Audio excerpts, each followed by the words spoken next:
This is your first step. Light is caught in your eyes. Heartbeat to the rhythm of the city streets. Can you feel it? Can you feel it? We are reaching out. We are. Oh, can't you hear the sound? We are now, and we're reaching for the sun. Oh, we are, we are, we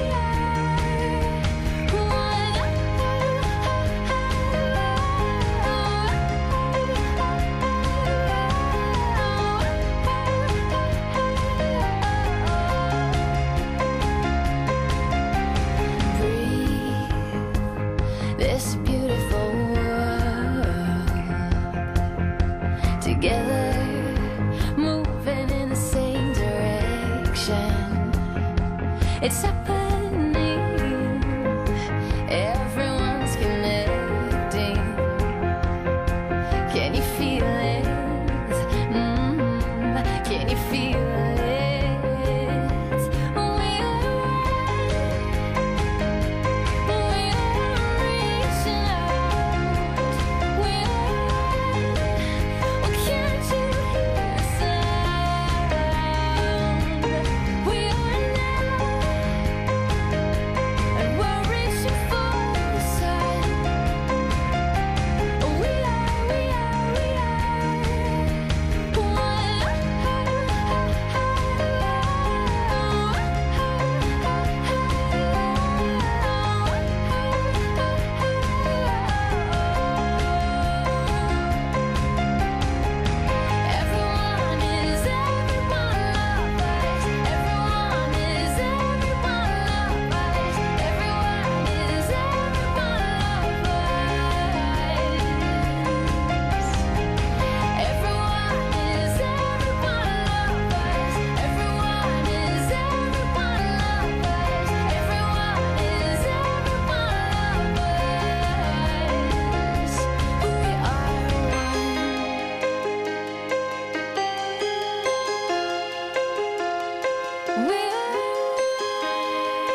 how you brought the sun to shine in my life and took all the worries and fears that I had. Guess what I'm really trying to say? It's not every day that someone like you comes my way. No words can express how much I love you.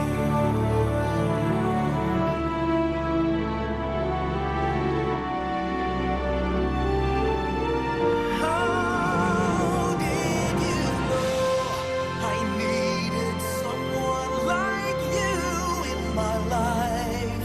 That there was an empty space in my heart. You came at the right time in my life.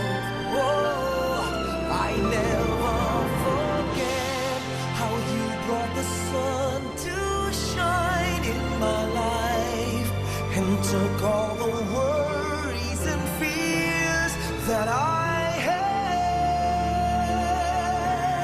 I guess what I'm really trying to say, it's not every day that someone like you comes my way. No words can express how much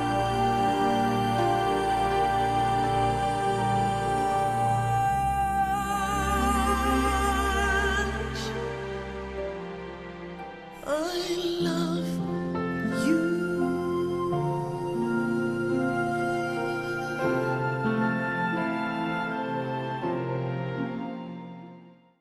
Bago ko po umpisahan ang aking sermon, maaari ko po bang malaman kung merong kumukontra sa kasalang ito?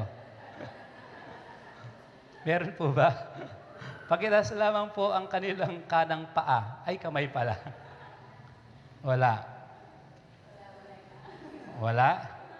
Okay. Kung gayon, tuloy ang kasal. Pero balikan ko po itong dalawa, no? Sina Irie at Ricky. May panahon pa para sa inyong dalawa.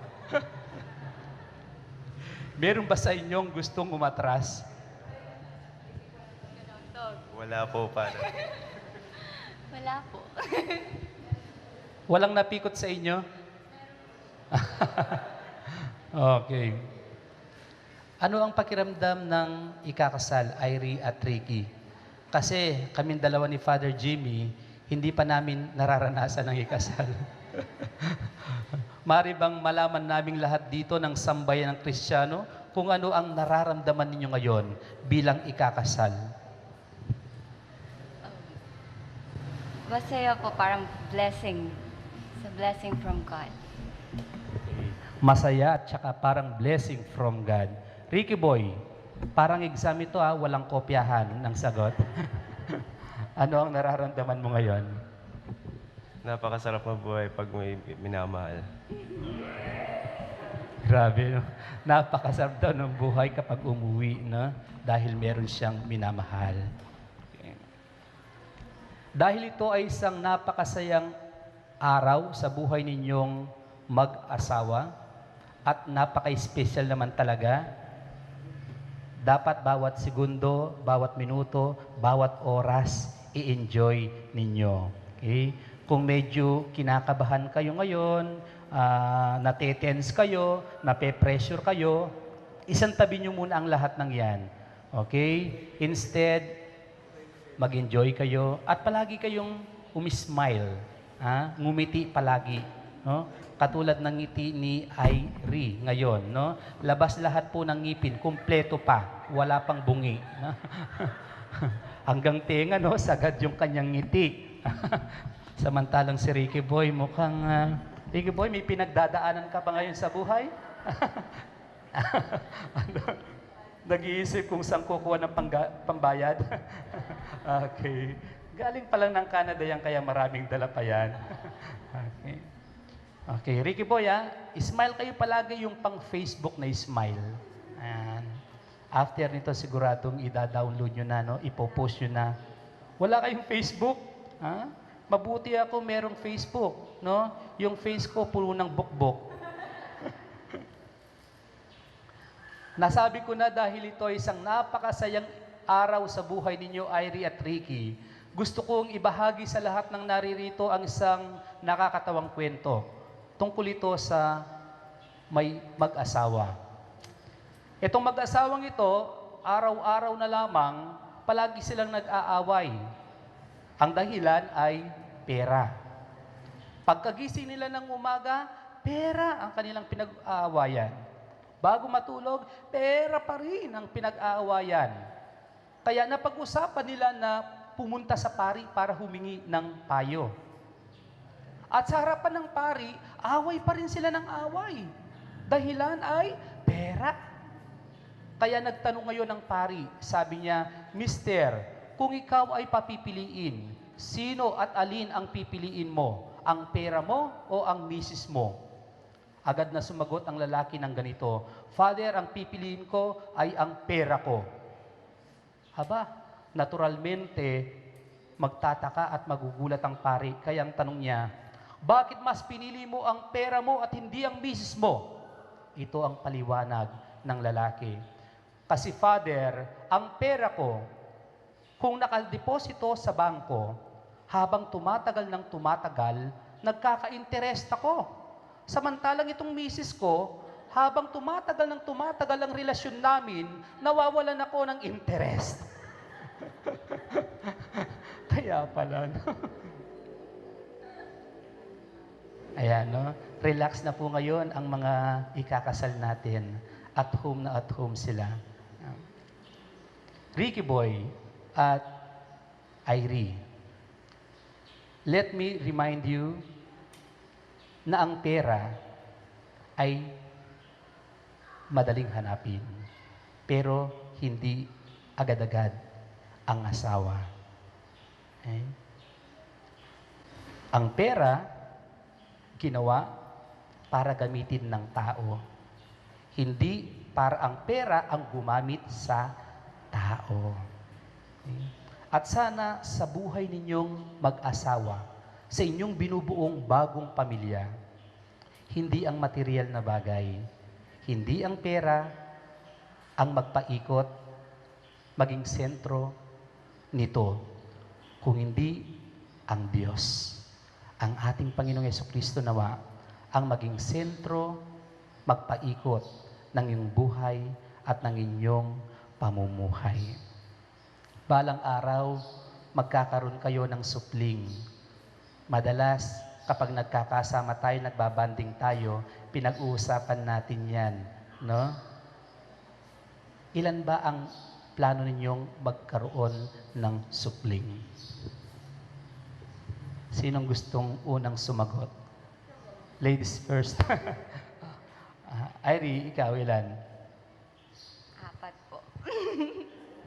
Okay. 4 na po daw po.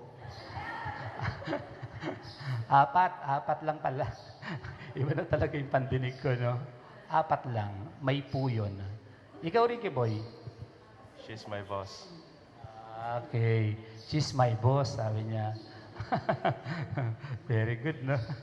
Ngayon pa lang, Irie, no? Oo. Andres Desaya na siya, no?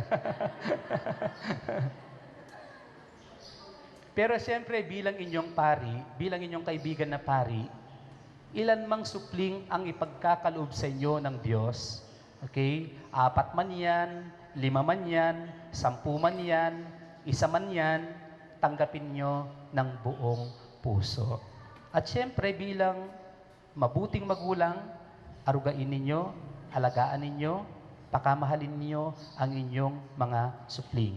At higit sa lahat, siyempre dapat turuan niyong manalangin, turuan niyong magrosaryo, turuan niyong magsimba ang inyong mga anak. Okay? Nang sa gayon, lumaki ang inyong mga anak na mabubuti, mababait, at mga banal na katolikong Kristiyano at hindi mga problema sa ating lipunan ngayon. Pero ang pagkakakilala ko po sa mga ikakasal na ito, sila po yung mga taong talagang may takot sa Diyos. Okay? Madasalin. Ang pagkakasabi ni Ate Eileen, si Irie daw, dasal ng dasal sa kanilang altar, no? And then, hipo ng hipo sa mga imahen at umiiyak pa. Ewan ko kung ipinagdarasal niya si Ricky Boy na magbago na, no? Pero ang tingin ko naman po, at pagkakakilala ko rin kay Ricky Boy, mabait din po naman siyang tao. Kaya naman ang kanyang boss sa Hawaii na si Sister Rowena, paboritong-paborito si Ricky Boy sa kanyang mga trabahador doon sa Hawaii. Okay? Sabi nila, wala daw mag-asawa na pinagtagpong mabubuti at mababait. Mali po yun. Ito po ang prueba, itong mga ikakasal na ito, pareho silang mabait. No? Pareho silang mabubuti at may takot sa Diyos. Kaya ako ay naniniwala na sa inyong bubuing pamilya, ang inyong mga anak ay lalaking mabubuti rin. Mababait, mga banal na katulad ninyo. Okay? Kung marami kayong anak na lalaki, pagparihin ninyo, ha? Para sa susunod, sa golden ninyo, kaya sa silver, no? 3 na kaming paring magbimisa sa inyo. Ayan. Nasaan ang inyong mga singsing? Pwede ba makita ang inyong mga singsing? Ang balita ko, mukhang milyones ata ang mga singsing ninyo. Napag-usapan na rin natin, no, yung mga singsing. Narinig ko minsan, pinag-usapan ninyo ang inyong mga singsing. Totoo nga palang ang gaganda po, no? Pwede na itong isang la. Ayan. Kung wala na kayong pera, ayan, pwede yung isang la. Sa Cebuana. Bilang inyong kaibigan na pari, meron akong 2 wishes sa inyo. Pakatitigan ninyo ang inyong mga singsing, no? Ano ang hugis ng mga ito? Hugis, bilog. Bakit kaya bilog? Okay, it doesn't end, no end. Okay? Walang hangganan, walang katapusan. Ganyan din ang isang wish at prayer ko sa inyo, Ricky at Eileen. Sana, no, hanggang sa pagtanda ninyo, kayo at kayo pa rin. Ika nga, kamatayan nawa ang magpapahiwalay sa inyo. Pero hindi naman sana. Matagal pa yon, no? And then kulay gold. Bakit kaya kulay gold? Ha? Kasi yung gold, hindi nagfe-fade. No? Hindi kumukupas. Kaya ang second wish ko sa inyo at prayer, na sana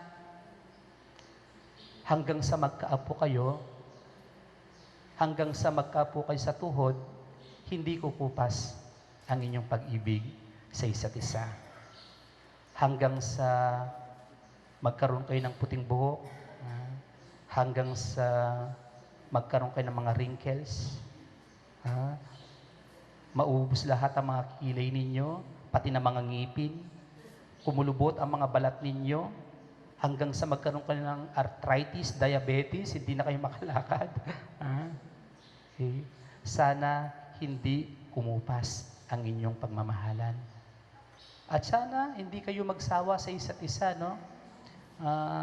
Alam po ninyo, kapag nagsasama kami ng mga ito, kapag nagbabanding kami, napaka-sweet nila sa isa't isa. No? Si Irie, palagi siyang natutulog, no? Kung hindi dito sa lap ni Ricky, okay, dito po sa may bandang dibdib. No? Kasi dito sa dibdib, malapit ang puso. No? Nandyan ang tunay na pag-ibig. Okay, so sana manatili kayong sweet sa isa't isa. Okay, hanggang sa magkaroon na kayo ng amoy sa pagtanda ninyo, no? Sana meron pa rin palaging kilig to the bones. Okay? Para hindi kumupas ang inyong pagmamahalan sa isa't isa. Balang araw, hindi natin maiiwasan yan na magkakaroon kayo ng pagsubok sa buhay. Ito yung mga krus, ito yung mga problema. Okay? At palagi ninyong pakatandaan na ang lahat ng yan ay bahagi sa buhay ng tao. Walang taong walang problema. Okay? Kaya lahat ng problema na inyong mararanasan balang araw, gagaan at gagaan ang mga ito, liliit at liliit ang mga ito kung kayo ay nagtutulungan, nagsusuportahan sa isa't isa. At syempre, higit sa lahat, dapat kasama ninyo palagi ang Diyos sa inyong buhay at sa inyong tahanan. Sa ngayon, Ricky Boy at Irie, mukhang oras na, no? Gutom na po ba kayo? Wala na akong iba pang may pagtatagubilin sa mga ikakasal na ito, maliban sa patuloy pa sana kayong magmahalan, okay, sa isa't isa. Simula ngayon hanggang sa wakas ng inyong buhay. Sa inyo, Ricky at Irie, my best wishes to both of you. Irie, bukal ba sa iyong loob ang pagparito pang makaisang dibdib si Ricky na iyong pakamamahalin at paglilingkuran habang buhay? Opo, Father. Ricky, bukal ba sa iyong loob ang iyong pagparito pang makaisang dibdib si Irie